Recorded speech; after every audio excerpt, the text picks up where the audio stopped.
नमस्कार, मैं राकेश वर्मा आप सभी का स्वागत करता हूं आपके अपने परिवार एसएन गुरुकुल पर। बिहार में जब से बीपीएससी आयोग के माध्यम से शिक्षकों की भर्ती हुई है, तब से लेकर के अब तक कई स्तर पर जांच की प्रक्रियाएं चल रही हैं। लगातार फर्जी व अयोग्य शिक्षकों को बाहर किया जा रहा है। अलग-अलग प्रकार के अयोग्य व फर्जी शिक्षक मिल रहे हैं जांचोपरांत। मैंने आपको बीपीएससी टीआरई 1 के दरमियान ही बताया था कि जब भी शिक्षकों या फिर किसी भी विभाग में कोई भी भर्तियां होती हैं, उसकी जो जांच की प्रक्रिया अपनाई जाती है, वह दो अलग-अलग प्रकार से जांच की जाती है।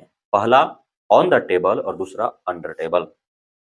ऑन द टेबल जांच में जैसे कि आपका जो काउंसलिंग हो रहा है, आप ओरिजिनल डॉक्यूमेंट्स वहां प्रस्तुत कर रहे हैं और उससे आपका जो अपलोडेड डॉक्यूमेंट्स है उसका मिलान किया जा रहा है और उसके आधार पर आपका काउंसलिंग की जा रही है, डॉक्यूमेंट वेरिफिकेशन किया जा रहा है। और ऐसा नहीं है कि काउंसलिंग हो गए अर्थात आपका यदि काउंसलिंग के दरमियान दस्तावेज सत्यापन कर लिया गया तो आप कंफर्म हो गए और आप शिक्षक अब बन गए। चलो मान लिया शिक्षक बन गए, लेकिन आप शिक्षक बने ही रहेंगे, यह कतई भी वहां पे काउंसलिंग के दरमियान होने वाला डॉक्यूमेंट वेरिफिकेशन इसकी निश्चिंतता नहीं करती है। जब तक आपका जिस जिला में योगदान हुआ है, जिस जिला में आप पदस्थापित हुआ है, वहां के जिला शिक्षा पदाधिकारी के द्वारा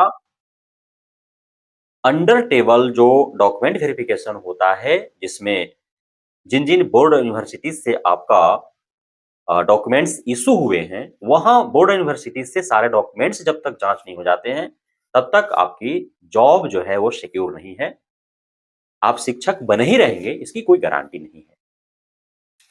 अब बताइए कि टीआरई 1 को बीते 1 साल से भी अत्यधिक समय हो चुके हैं और टीआरई 2 को लगभग 10 माह हो चुके हैं, या यूं कहें कि साल होने वाले हैं।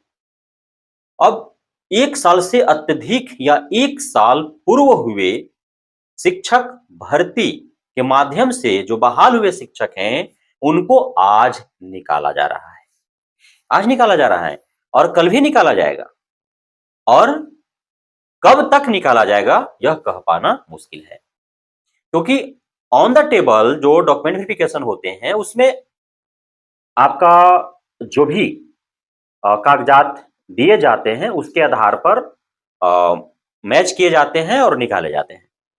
अंडर टेबल चूंकि यूनिवर्सिटीज और बोर्ड से सारे डॉक्यूमेंट जांच होते हैं, उसमें समय लगता है, 6-6 साल 10-10 साल गुजर जाते हैं। नियोजित शिक्षक जिनके बहाल हुए 2 दशक बीत गए, अब तक उनका जांच हो रहा है। अभी कई सारे फर्जी अयोग्य हैं और कई सारे फर्जी और अयोग्य जो है रिटायर हो गए, उनका डॉक्यूमेंट्स वेरिफिकेशन होते रहा, वो रिटायर भी कर गए, नहीं संपूर्ण हो पाया। तो उसी प्रकार से बीपीएससी शिक्षकों का भी हो रहा है। अभी ऑन द टेबल वेरिफिकेशन हो रहा है।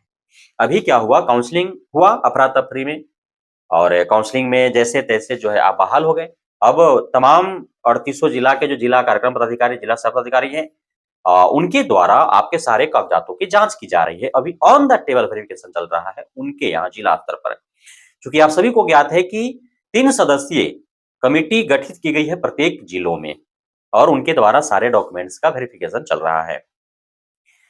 उसमें भी अभी सीटेट में 90 अंक से कम वाले जो दूसरे राज्य के अभ्यर्थी शिक्षक बने हैं, उनको बाहर किया जा रहा है।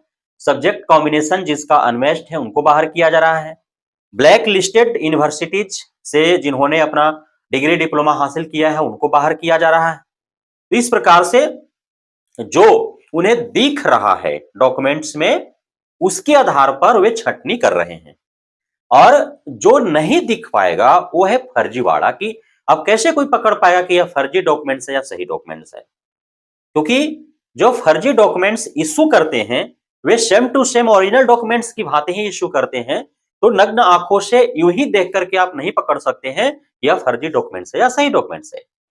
तो उसका जांच जो है वो आपका अंडर टेबल जो होता है यूनिवर्सिटीज और बोर्ड जहां से वो आपका इश्यूज हुए हैं, तो बोर्ड भेजा जाएगा, यूनिवर्सिटीज भेजा जाएगा, वो सारे डॉक्यूमेंट्स को यदि वहां पे एंट्री होगा या फिर यूजीसी से ही डायरेक्ट जो डिग्री का या पोस्ट ग्रेजुएशन का या बीएड का जो भी सर्टिफिकेट्स इशू हुए हैं वहां से भी जांच हो जाएंगे।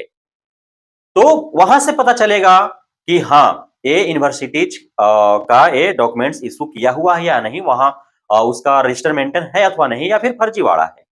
उस बोर्ड से पता चलेगा, चाहे वो केंद्रीय बोर्ड हो या फिर राज्य स्तरीय बोर्ड हो, चाहे जो भी बोर्ड हो, जिस बोर्ड से जो डॉक्यूमेंट्स इशूज हुए हैं उस बोर्ड से पता चलेगा कि हाँ, उस बोर्ड से वास्तव में वो डिग्रियां हासिल की गई है या फिर फर्जीवाड़ा करके वो डिग्रियां जो है वो प्राप्त किए गए हैं। तो उसके जांच में सालों गुजर जाएंगे। लेकिन अभी जो जांच हो रहा है उसमें तो पकड़े जा रहे हैं लोग, बाहर हो रहे हैं। कटिहार जिला से 4 शिक्षक शिक्षिकाओं के विरुद्ध अभी कारण बताओ नोटिस जारी हुआ है और उनको जो है एक तिथि तय की गई है और उनको अपना पूरा चिट्ठा ले करके और उनके समक्ष जो है जिला पदाधिकारियों के समक्ष और जो कमिटी है जांच हेतु बनाई गई है उनके समक्ष उनको प्रस्तुत होना है सारे कागजात लेकर के, ताकि वे खुद को सही साबित कर सकें और वहां पे वो जाएंगे। यदि वे खुद को सही साबित नहीं कर पाएंगे तो उनको निलंबित नहीं किया जाएगा बल्कि निष्कासित कर दिया जाएगा। और सिर्फ निष्कासित नहीं किया जाएगा, उन पर विधि संबद्ध कानूनी कार्रवाई भी होंगे। और टीआरई 2 के हैं, उन्होंने जितना अब तक वेतन उठाए हैं या अन्य मदों से राशि उन्होंने प्राप्त किया है या उन पर जो राशियां खर्च हुई हैं शिक्षा विभाग का, वो सारे ब्याज सहित उनसे वसूल किए जाएंगे। बार बार मैंने आगाह किया है कि जो भी अयोग्य और फर्जी शिक्षक शिक्षिकाएं हैं, आने वाले समय में विभाग के द्वारा जो जांच की जा रही है उसके जद में आएंगे तो सिर्फ उनको हटाया ही नहीं जाएगा बल्कि उनके ऊपर जो भी शिक्षा विभाग ने खर्च किया है वेतन भत्ता एवं अन्य मदों में वो सारे ब्याज सहित वसूल किए जाएंगे। फर्जीवाड़ा का उनके ऊपर केस चलेगा और विधि संबद्ध कानूनी उन पर कार्रवाई होगी। आपको अब धरातल पर होते यह दिख रहा है। कटिहार जिला में इस प्रकार के पत्र जारी किए गए हैं। अब तमाम जिलों से ऐसे पत्र आपको निर्गत होते ही भी दिखेंगे जहां पे इस प्रकार की कार्रवाइयां होगी। लेकिन अब सबसे बड़ा सवाल यह भी है जो मैंने बार बार उठाते रहा है कि चलो कारण बताओ नोटिस जो जारी हुई कटिहार जिला से वो हम तक पहुंचा, हमने आप तक पहुंचा दिया, लेकिन इन शिक्षकों पर कार्रवाई जो होगी, चाहे जिस भी प्रकार का कार्रवाई हो सकता है कि अपने पक्ष में सारे कागजात जो है वो पेश कर दें और सही साबित हो जाए और इनको छोड़ दिया जाए, या फिर ये अपने पक्ष में कोई भी कागजात जमा न कर पाए जिस आधार पर इनको बाहर किया जा रहा है और फिर ये अंततः बाहर कर दिए जाए और अन्य जो कार्रवाइयां करने हेतु इनको जो पत्र लिखा गया है वो सारे कार्रवाई इन पर हो, चाहे जो भी हो उसका भी सूचना कटिहार जिला के जिला शिक्षा कार्यालय के सूचना पट पर होने चाहिए और हम तक आप तक पहुंचने चाहिए कि हाँ कार्रवाई क्या हुई। नहीं तो कारण बताओ नोटिस जारी करने के आड़ में बहुत बड़े खेल खेले जा रहे हैं, अकुत संपत्तियां अर्जित की जा रही हैं जिला शिक्षा पदाधिकारी और जिला कार्यक्रम पदाधिकारियों के द्वारा। नोटिस तो कार्रवाई के लिए जारी किए जा रहे हैं लेकिन कार्रवाई होने के बजाय मैनेज किया जा रहा है पैसे लेकर के और उनको छोड़ दिया जा रहा है। इसलिए तमाम जिलों से कारण बताओ नोटिस दर्जनों सैकड़ों शिक्षकों को जारी हुआ, लेकिन उनमें से कितनों पर क्या कार्रवाई हुआ इसका तो अता पता नहीं चल पाया। तो लाजमी सी बात है कि भयादोहन उनका किया गया, आर्थिक शोषण उनका हुआ और कोई कार्रवाई नहीं हुई, या बहुत जगहों पर कुछ कार्रवाइयां हुई आंशिक रूप से और बहुतों को छोड़ दिया गया ही हुई।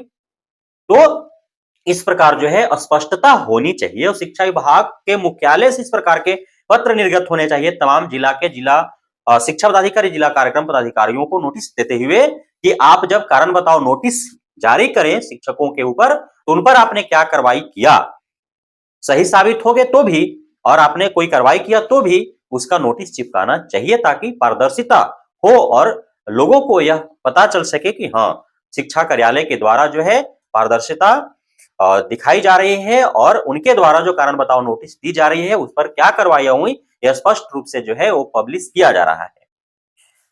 इसमें जो कटिहार जिला से 4 शिक्षकों के विरुद्ध जो कारण बताओ नोटिस जारी किया गया है इसमें 2 ऐसे हैं जो यूपी के हैं और चूंकि यूपी के हैं तो उनको यहाँ आरक्षण या छूट का लाभ नहीं मिल सकता है, लेकिन उन्होंने छूट का लाभ लिया सीटेट में और 90 अंक से कम होने के बावजूद भी वे शिक्षक बन बैठे, तो इस वजह से उनको जो है कारण बताओ नोटिस जारी किया गया है।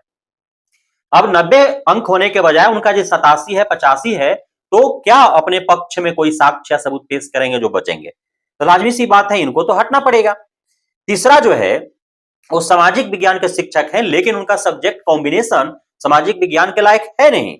तो सब्जेक्ट कॉम्बिनेशन मिसमैच होने के कारण उनको बाहर किया जा रहा है। और चौथा जो है, वे साइंस के टीचर बने हैं, लेकिन उन्होंने मैथ की पढ़ाई की है, जिस वजह से उनको जो है बाहर होना पड़ रहा है। तब ये अपने पक्ष में साक्ष्य व सबूत पेश करेंगे। कटिहार जिला कार्यक्रम पदाधिकारी एवं जो जांच कमेटी बनाई गई है उनके समक्ष, यदि साबित कर पाए खुद को तो बच जाएंगे, नहीं तो इन पर कार्रवाई होगी। तो अब देखना यह होगा कि जिस प्रकार से कटिहार जिला से इन 4 शिक्षकों के विरुद्ध कारण बताओ नोटिस जारी किया गया, वो हम तक आप तक पहुंच गए, तो इन पर कार्रवाई होने के बाद का नोटिस हम तक आप तक पहुंच पाता है अथवा नहीं, या फिर सैकड़ों मामलों में जैसा हुआ उसी प्रकार से इसे भी मैनेज कर लिया जाता है, तो यह समय तय करेगा। बहुत-बहुत धन्यवाद आप सभी साथियों का हमारे साथ जुड़े रहने के लिए, बने रहने के लिए, इतना प्यार देने के लिए, यहाँ पे भरोसा बनाए रखने के लिए।